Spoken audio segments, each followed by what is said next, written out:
ఇటు హోరు గాలి అని తెలుసు, అటు వరద పొంగువని తెలుసు. హోరు గాలిలో వరద పొంగులో సాగలేనని తెలుసు.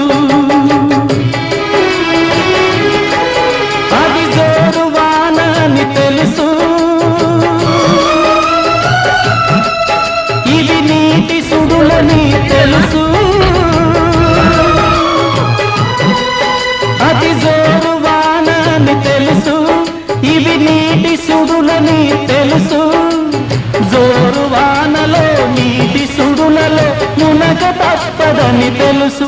అయినా పడవ ప్రయాణం